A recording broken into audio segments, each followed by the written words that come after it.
আছে হিন্দুওয়ালাই আছে হিন্দুওয়ালাই আছে হিন্দুওয়ালাই হব পাৰো আমি দুখীয়া আমি কাৰো গোলাম নহয় আচুকাৰী অধিকাৰ খোজা আমাৰ নিয়ম নহয় আৰু নিয়ম নহয় বীৰ লাচিত সেনাৰ পৰিয়ালক কোনো শক্তিয়ে ভাগিব নোৱাৰে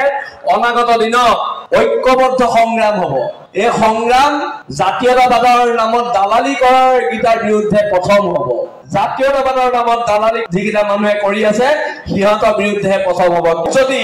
কোনোবা এমএলএ এজনে মোৰ সৈনিকক কয় যে শৃংখলে কোটি টকা বিজেপিৰ পৰা ললে মোৰ এজনো এনেকুৱা সৈনিক নাই যে এইটো কথা বিশ্বাস কৰিব এইটো মোৰ সৈনিকৰ ওপৰত বিশ্বাস শৃংখল চলিহাৰ বিশ্বাস এইটো আৰু শৃংখল চলিহাই অন্তত দেশ আৰু জাতিক বিকি নকৰে কোনো কাৰণত নকৰে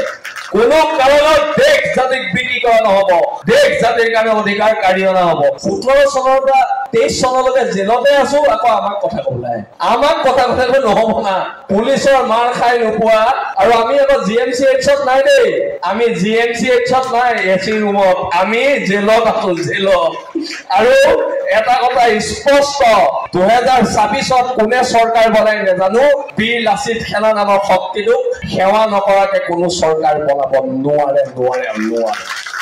এইখিনি কথা একদম স্পষ্ট ৰূপত কৈ দিয়া হৈছে আমি যে সংগ্ৰামখন কৰি আছো আমাৰ এই গুণ্ডা চুণ্ডা কিবা কিবি কয় কাৰ কাৰণে কৰি আছো হিন্দু সম্প্ৰদায় মুছলমান সম্প্ৰদায়ৰ 8টা ল'ৰা ছোৱালীয়ে ইয়াত আজি নাছিলে এই যে সৰু ল'ৰা ছোৱালীখিনি ইহঁতৰ কাৰণে আমি সংগ্ৰাম কৰি আছো আমি সংগ্ৰাম নিজে ঘৰ বনাবলৈ কৰা নাই নিজে ফ্লেট ল'বলৈ কৰা নাই আমি সংগ্ৰাম কৰিছো তাৰ কাৰণে আহিবলগীয়া ভৱিষ্যত প্ৰজন্মৰ কণ খিলঞ্জীয়া মানুহৰ কাৰণে ইয়াত কোনো ধৰণৰ কথা নাই আমাক দালাল কব মোৰ যদি একাউন্ট বেলেন্স চাই 2 টকা 50 পইচা মান আছে কিন্তু আমাক আকৌ কয় আমি বিজেপি বা কংগ্ৰেছৰ বা ইটো বা হিটো বা আমি 15 কোটি ললো 16 কোটি ললো কমাই ক'ব লাগে 15,000 20,000 কৰিও ভাল দেখি 15 কোটি 16 কোটি ক'লে মানে অসমৰ জনগণে বিশ্বাস নকৰে আৰু সেই কাৰণে মই এটা কথা স্পষ্টকে বীৰ লাচিত সেনাৰ আজি শিৱসাগৰৰ এই সৈনিকসকলৰ সন্মুখত মই কৈছো যদি কোনোবা এদিনা শৃংখল চলিয়াই পইচা খায়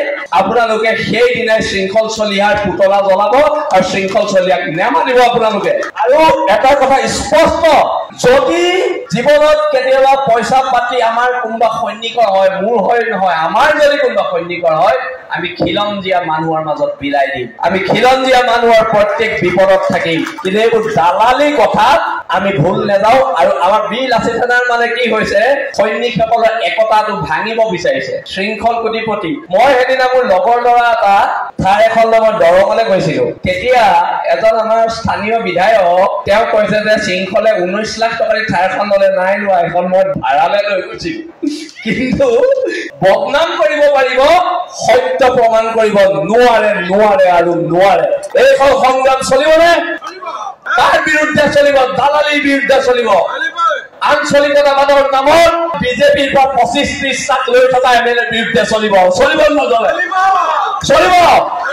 বিৰোধী ঐক্যৰ নামত দালালি কৰা মানুহটোৰ বিৰুদ্ধে চলিব নচলে ইটা ভাটাৰ মালিকৰ পৰা 15 লাখ খালো এই মাছ আহিব নিদিও বুলি কৈ 20 লাখ খালো কোনেনো খাইছে মই বুজি পোৱা নাই কিন্তু আমি নাই খোৱা দেই আমি অভাৱত থাকো আমি দৰিদ্ৰ হৈ থাকো আমি নিমখ তেল ভাতে খাওঁ কিন্তু গৌৰৱেৰে খাওঁ আৰু সেইকাৰণে মই আজি গোটেই জ্যেষ্ঠ মানুহখিনিৰ আগত কথাখিনি স্পষ্টীকৰণ দিছো আৰু যদি কেতিয়াবা এনেকুৱা ধৰণৰ দুৰ্নীতিত নিমজ্জিত হওঁ অসমৰ ৰাইজে জোতাৰে মাৰিলেও তাত মোৰ আপত্তি নাই বীৰ লাচিত সেনাৰ কোনো সৈনিকৰ আপত্তি নাই কিন্তু যেতিয়ালৈকে বীৰ লাচিত সেনাৰ সৈনিকৰ তেজ আৰু ঘাম আছে তেতিয়ালৈকে আমি কেতিয়াও দুৰ্নীতি নকৰো সেইটো আপোনালোকৰ আগত আমি কলো এদিন মোক এজন মানুহে সুধিছে যে বীৰ লাচিত সেনাৰ সৈনিক কোন মই তেতিয়া কলো যিজন মানুহৰ যিগৰাকী মহিলাৰ তেজ আৰু ঘামে মাটিৰ কথা কয় সেইজন মানুহে বীৰ লাচিত সেনাৰ সৈনিক হয় সেইগৰাকী মহিলাই বীৰ লাচিত সেনাৰ সৈনিক হয় আমি ফ্লেগখন পিন্ধি যাব নালাগে নহয় বীৰ লাচিত সেনাৰ সৈনিক আমাৰ তেজ আৰু ঘামে কয় ইহঁতি বীৰ লাচিত সেনাৰ সৈনিক আৰু আটাইতকৈ আমালে কেলে ভয় কৰে গম পায় প্ৰশাসনে আমাৰ ল'ৰা জেললৈ যাবলৈ ভয় নকৰে জেল আমাৰ অলংকাৰ জেল আমাৰ দ্বিতীয় ঘৰ